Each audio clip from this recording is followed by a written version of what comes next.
Knicks on the second night of a back-to-back, looking for two in a row after Friday night's wild win in Philly.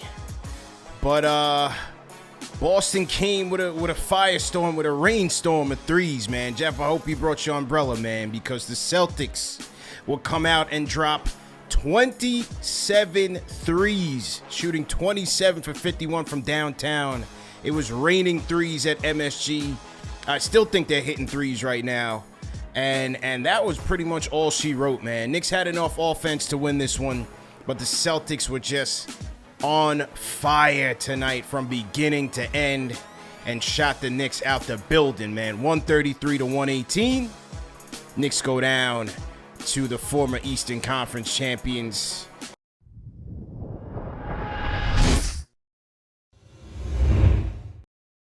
Tonight was just one of those nights.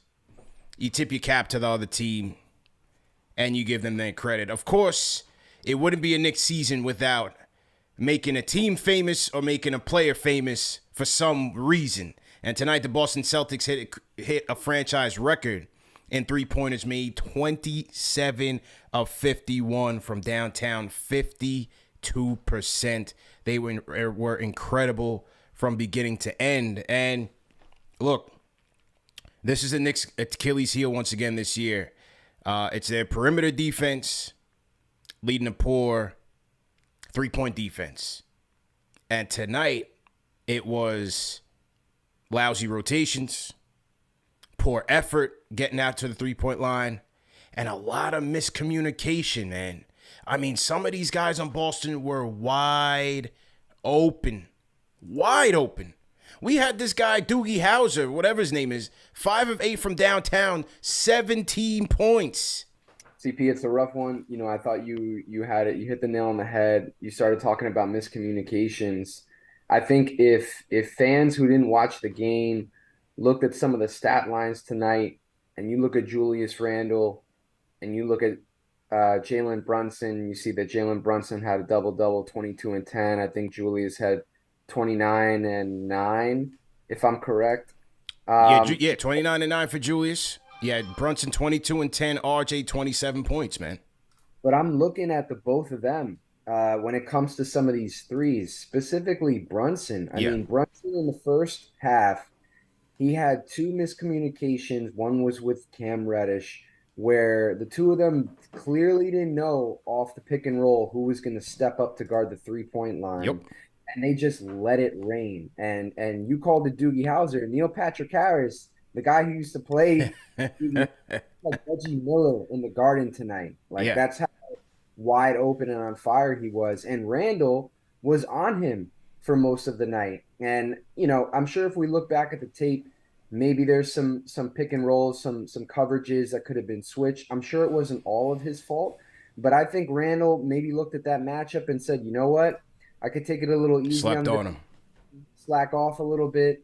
And he did, and it burned us. And like you said, with Brunson, even IQ, we just cannot keep these guards in front of us, man. And once that breaks down, they were getting into the paint with ease. You had no Mitch out there. Thor Hartenstein gave a valiant effort. But once the perimeter breaks down, your first line of defense, and now you got Julius having to rotate and communicate, and RJ, it's a disaster, bro. It is an absolute disaster. There was at least 2 instances with Julius and Cam having a cross up, not knowing where to switch or where to stay at home, leaving guys wide open. I thought it might have been Jaylen Brown twice, or once was Jason Tatum, one was Jaylen Brown.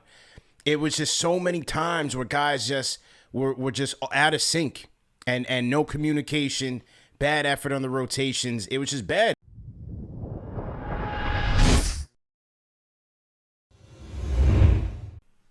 Tibbs is just a very frustrating man for me. Okay. And it's the thing is the defensive scheme. I don't know how many times I have to watch his defensive scheme over and over again. Okay. He prioritizes paint field goal percentage, right? We held him at 54% in the paint. Okay. That's 10% under league average. You know, props there. But they're shooting 49% from 3, CP. They allowed 51 shots from 3. 25 of them makes. You can't your main focus can't be paint field goal percentage no more. Okay, not in this league. Not here. You have to guard that 3. There's so many teams out there where you have 3-point shots and they need to go out there. And then we had missed opportunities on the offensive side. We know we could attack Hauser. RJ was the only person that I saw made a read and said, Brunson, give me a screen, get me a switch onto Hauser. Everyone else is going against Depoy, Marcus Smart. Yeah. All team defense, Jaylen Brown. What are we doing out there? It makes no sense. Tibbs needs to figure a way to make this defense better, because so far all these losses have come raining down on threes. That Bucks game, that Bucks game, that Cavs game, that 3-point shot. We are losing games because of that. Congrats, you got the lowest field goal percentage in the league, but that don't mean anything unless you can stop that 3. It's not a big deal. You have to take good things with bad. It's early in the season, but guess what? What's the number one thing that we all said from the beginning of the season? Evan Fournier can't start. The defense is lacking, and his shooting isn't supporting it. So if I lose to the Celtics because they're shooting from planet heaven, but we have Cam Reddish as a certified starter, then guess what, ladies and gentlemen? That's a win. It's okay. It's a win early in November, and we move forward. That's what I'm taking from this season. Like Papa Left said, it's the little things. It's the value of how to get this team from what they are right now, playing bound, play like 8 to 9 to 10 seed, to real legitimate threats. Mm-hmm. And it's okay. I don't understand why people are jumping out the window getting mad at this game. I'm not mad at this game because I'm not mad at that team went to the finals and that team got better. They're still missing Big Rob. They didn't have Al Horford. Gallinari's out for the year. Malcolm Brogdon is one of the sneakiest pickups in this league right now. Great pickup for them. Great pickup for them. So I just need everybody to just temper their expectations, okay? And come back down to the real world, okay? It's all right. We got Brunson. Now we got Cam. We're solving things piece by piece. And now we have to figure out where this could take us. Other than that, I feel like everything everybody else said is A1 and valid, man. Like Cam Reddish is out here leading in plus minus. First Knick in a starting lineup after not getting started at all since Iman Shumpert. So defensively, the boy is good. He's covering people that don't need to be covered, and he's covering the helper.